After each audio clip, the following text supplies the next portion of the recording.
All right, finally got this guy in. Hopefully this table isn't too dirty. Get this off here. There we go. This is the U-Turn Audio Custom. So, not showing my address here. Well, it doesn't really matter, I'm moving anyway. But it's the white acrylic with the Q lever, the Grado blue cartridge, and the built-in preamp. So, yeah, I think I also did a bamboo mat instead of the felt mat. It was after I put the order in, I emailed them about making the preamp separate. The Jupiter preamps, what they call it.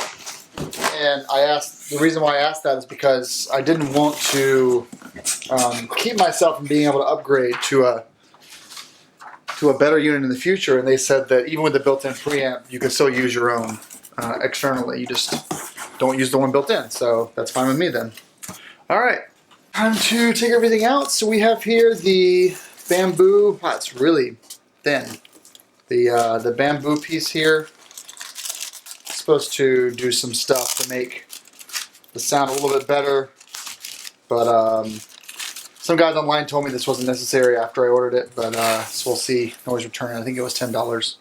Thin bamboo piece here. And we have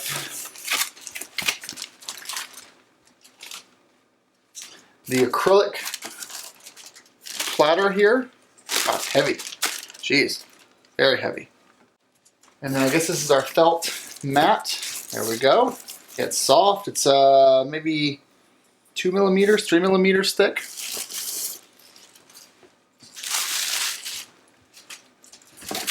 And then this comes out. Got some stuff here.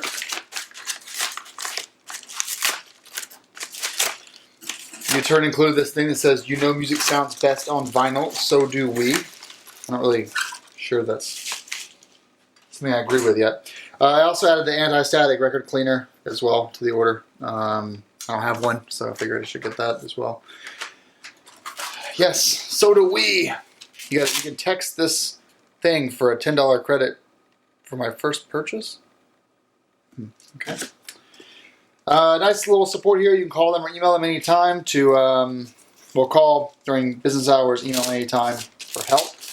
So there's a bit of assembly here, which we're going to do in the video. And I'll edit it down, most definitely, because I don't know what I'm doing. Nice sticker there that comes with it. We've got our RCA cables. It's like our belt drive. So as far as the turntable setup goes, let's make sure this is in focus for you all. So for the setup, place the platter on top of the center spindle, wrap the belt around the pulley in the platter, connect the AC adapter to the Orbit's power pack, slide the dust cover onto its hinges, connect your Orbit to your stereo, and using the included RCA. So really the only thing you have to do is, hardest thing is like the belt around the pulley in the platter. If you're using a built-in phono preamp, see back page. Make sure your belt is positioned correctly to pull top pulley groove to 33 RPM, lower groove for 45 RPM. Turn the power switch on. Gently lower the stylus onto your outer groove of your record.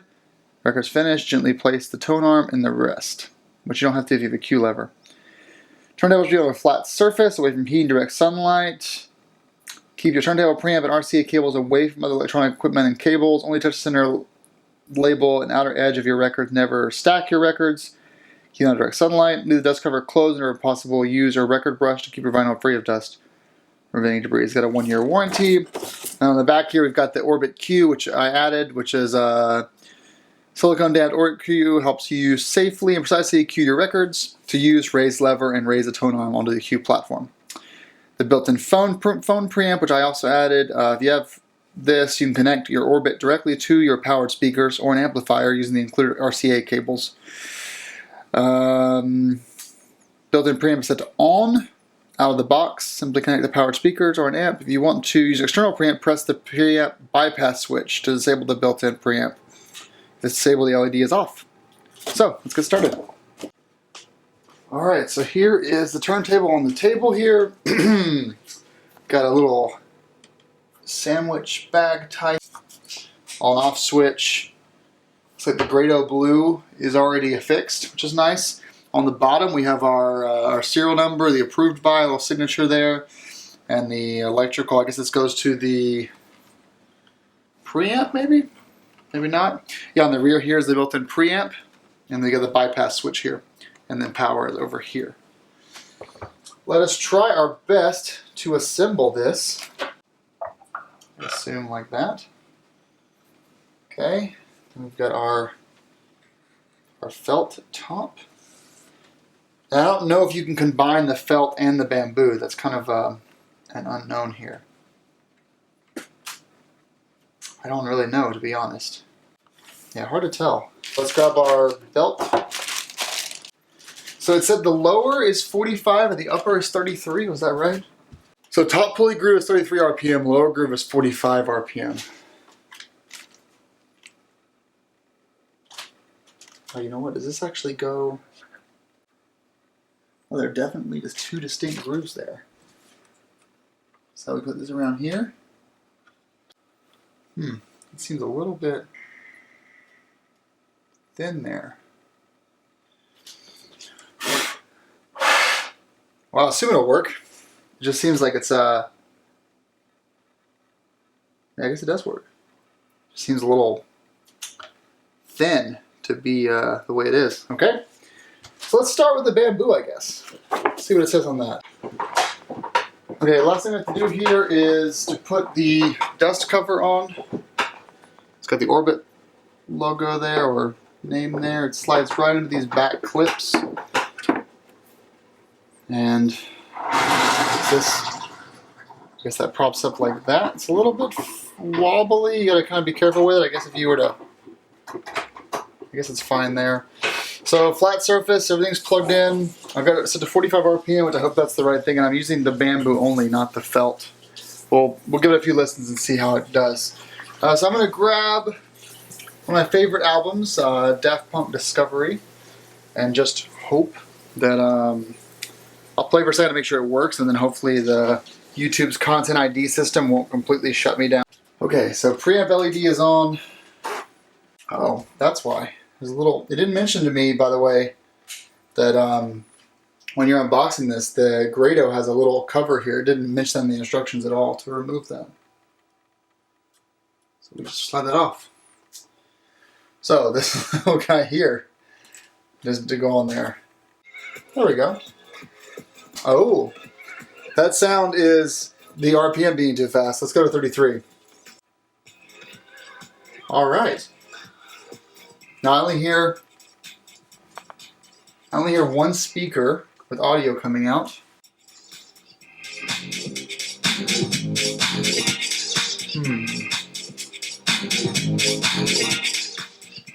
It's really one.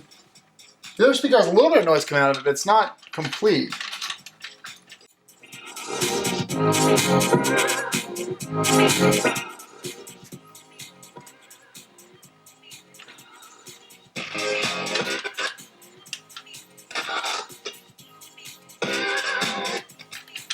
You can hear it when I only have the left plugged in. You know how quiet it is versus the right? I plugged the right in. So I'm not quite sure. Let's use, I guess we'll try and use the Rca cables that, I had those myself. We'll use the Rca cables that U-Turn sent me. Change the voltage? That can't be right.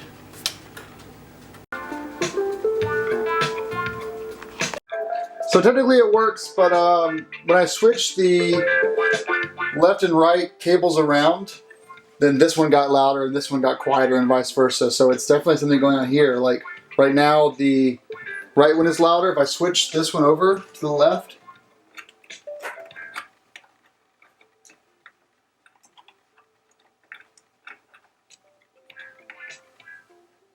that's a little louder. So something's going on with the preamp. I'm going to fill it on a little bit more, but it is set up. I'm sure that if it's not user error, they can help me fix it out. Maybe it's a problem with the built-in preamp. But it does work. It looks really nice. And yeah, I'm looking forward to using it quite often. Thanks for watching. So I did want to show you guys a few albums, actually. This is sort of a bonus content. This is a couple of things that arrived right after my last video shot. So very excited. I've got the New Hope vinyl. So Star Wars Limited Edition Episode 4, A New Hope. It's nothing like the original that came out, but the cool thing is about these records is that obviously each are two-sided.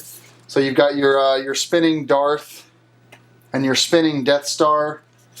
Spinning, assuming you have a turntable. And we've got our spinning X-Wings, followed by the little TIE fighters there on the Death Star. Then we've got Han and Chewie. So, pretty cool. I'm not going to go all out with Star Wars albums, but I'm pretty excited to get this and play it. Also, after the last video, the rest of my Bright Eyes stuff arrived. There's still 2 albums that I'm missing on vinyl that aren't like singles, but like full albums. So, One of My Kind arrived. The self-titled 08 album arrived, and then finally the 03 Saddle Creek Records box set, which hasn't been printed since then. They were supposedly remastered and released in 03. I found a guy in Portland that had his on Discogs that was never opened, so they still had the plastic on it. In fact, they even had like a Saddle Creek paper in there with their Spring 2003 library of things you can buy from them if you call them and order. Overall, though, it's a pretty basic set. I mean, there's no fanciness to it. They're all black records, all two-sided. You've got the album art, but everything is pretty much, they're all obviously in a set, but I'm sure Heather loves this album artwork. They're all a part of a set, but they are packaged that way. So pretty exciting. So let's get into. Oh, let's just start over there. So that's pretty much it for this video. Thank you for watching. Time to eat some dinner.